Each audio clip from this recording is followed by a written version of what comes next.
Hey you, today we're going to be talking about productivity. If you feel like you never get anything done, there's not enough time in the day, and you're just scatterbrained running from one task to the next, this video is for you, so stay tuned. Welcome to Healthy, Wealthy, Skinny, where we focus on the steps to help you live a healthy, wealthy, and skinny life. I'm Sean, so let me tell you a little bit more about HWS. HWS is all about you living a holistically healthy life. That means being healthy financially, physically, and mentally. If you want to elevate your life to a point where you are thriving and not just existing, then go ahead and subscribe to this channel. And while you're doing that, hit the bell icon so you get notifications every week when I drop a new video. Now that we got that out of the way, let's jump into our topic for today. And watch till the end of this video because I have a special treat for you. So let's jump into our topic for today. Productivity. How can you be more productive in life, at work, just in general?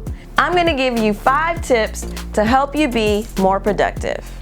My tip number 1 is to write down your to-do list, or in some way document your to-do list. Keeping your to-do list in your head just increases your odds of 1, forgetting to do things, and it also doesn't give you a way to organize and prepare and follow through on some of the other tips that I'm going to give you in this video. So in tip number 1, document what you have to do. Now, how can you do this? You can do this old-fashioned pen and paper. You can do this in a journal.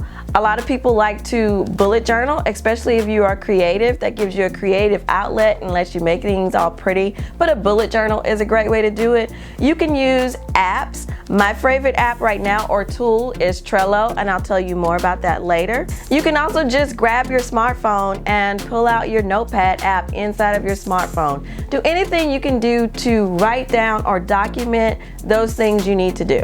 This is going to help you when it comes to planning and time management and things of that nature. Tip number 2 is to force yourself to focus. Now, this one is a biggie because if you are anything like me, you are easily distracted. You know the whole squirrel, yeah, just going to do something else. So here, we're going to learn to trick ourselves into focusing.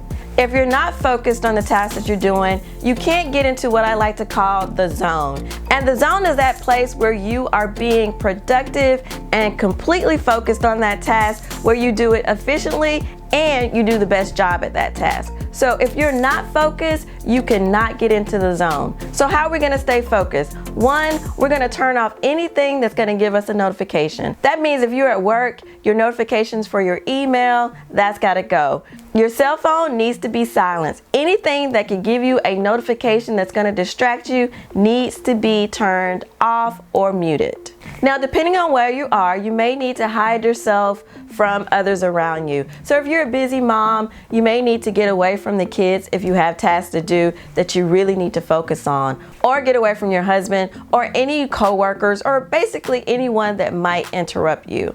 Now, another cool trick that I read about is for you to change locations. So the theory here is when you're at home or you're in a familiar place, it's very easy to get distracted. So if you can, go and work at a coffee shop or do your task at a library. Pull yourself into an unfamiliar location if possible for that task, and that will trick your mind into focusing on what you have to do because you're in an unfamiliar environment.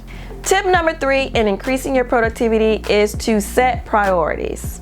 Tell me if this sounds familiar. You have 30 things to do on your to-do list around the house. So you go in the laundry room and start a load of laundry. And then when you're in the laundry room, you see that there are clothes that need to be ironed, so you turn on the iron to prep getting ready to iron those clothes. But you need to wait for the iron to get warm or hot or whatever. So then you go into another room and you see another task that needs to be done. So you start maybe cleaning that room or decluttering or moving things around in that room. But now you've got laundry going, the iron is warming, so you finish that task and you happen to walk back into the laundry room and then you start ironing. So here you're bouncing around from task to task with no real order or priority of the things that you need to do. So you may be doing some things that are not as important just because you're in that room or thinking about that thing at the moment. So in this type of situation, we know we need to set priorities. One result of not having priorities set is we end up doing a little bit of each task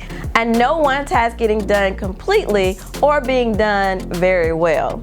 One method that I like to use for setting priorities is by using something called the Eisenhower matrix, and I'll show that on the screen. But basically, it's a method of categorizing your to-do list. You're going to use 4 basic categories, and those categories are things that are important and urgent, important and not urgent. Then you're going to have not important and urgent, and not important and not urgent. So let me give you some examples of tasks that might fall in each one of these categories. So first we have important and urgent. So this might be a task that you have to do at work, or say you have to pick up one of your kids. That's both urgent and important. Now you have important and not urgent. So these are things that you can schedule out. So it's important that all of the kids go to their doctor's appointments, or that you set those doctor's appointments for all of your kids. And it's important that you go grocery shopping for the week or do certain things to take care of the household. So those are examples of tasks that are important but not urgent. Then you have not important but urgent. So let's say there's a concert that you want to go to. It's not important, meaning your life won't end or crumble if you don't go to this concert, but it is urgent because you need to buy tickets by a certain time if you want to get good seats. So those are your not important but urgent type of tasks. And then finally you have not important and not urgent, and this might be you want to binge watch a certain series on Netflix, so to speak. So not important at all and not urgent. Whenever you do it kind of thing. Now that you've got everything categorized, you can see the order of the way you need to do things, and I'm going to show you how it works with these categories. You want to do all of your tasks that fall in the category of important and urgent first. These are the things that you need to do and prioritize first. Next, you want to schedule out anything that's in your important but not urgent category. So you want to grab your calendar or whatever system you use to stay organized and schedule those things on specific dates or at specific times during the day. Our next category is our not important but urgent. And here is where you want to try to delegate. This is where you want to use a coworker if you're using these productivity tips for work, or maybe a family member or a friend if it's a personal task. But you want to see if you can find someone to help you with these types of tasks. And then you have your not important and your not urgent. And these are the things that you can ignore or just get to whenever you can. If you're like me and you're trying to get a whole lot of stuff done in a day, these are the things that really just don't get done. Tip number 4 is to manage your time. So let's do an example.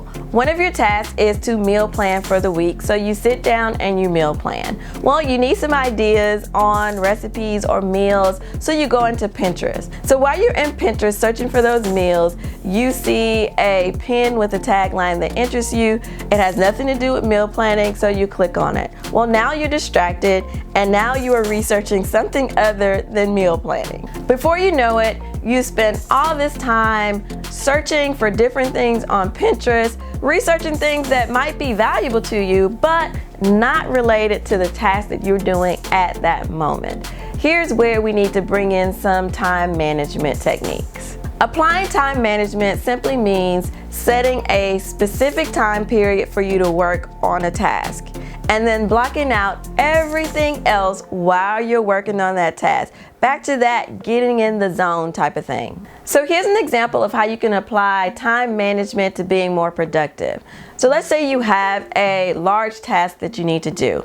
The first thing you're going to do is break that large task into small to-do items that you're going to document. Next, you're going to decide how much time you're going to spend on each one of those smaller tasks. So let's say if the first task is 20 minutes, you're going to start a timer and focus and work only on that one task for 20 minutes. After that, you're going to take a 5-minute break, and then you're going to move on to that next task work for however long you've allocated towards that task, and just repeat this process. So as you can see, you are allocating time to task and you are focusing on that one task for that amount of time.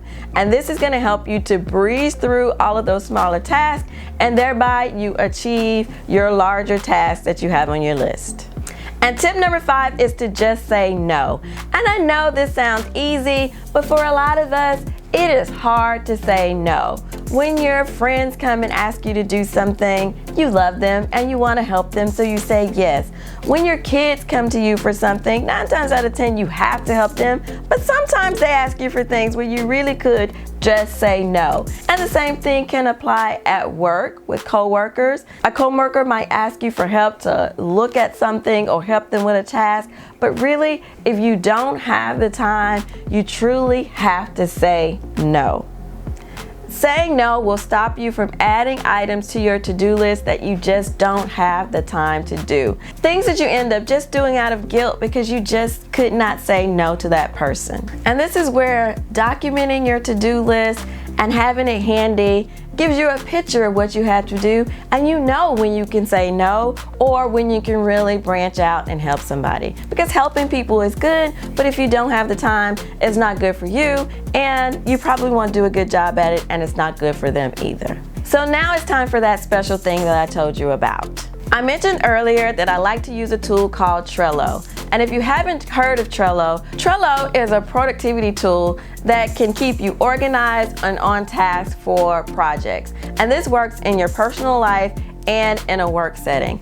I was actually introduced to Trello at my corporate job. I loved it, and now I use it in all areas of my life. Now here's the special item. In the description of this video, I've given you a link. Just pop down to the description, click on the link, give me your email address, and I'm gonna give you some free productivity items, probably some Trello boards. Depending on when you watch this video, my special gifts are gonna change, but you definitely wanna take advantage of these. So pop down to the description, drop in your email address, and I've got some free stuff for you.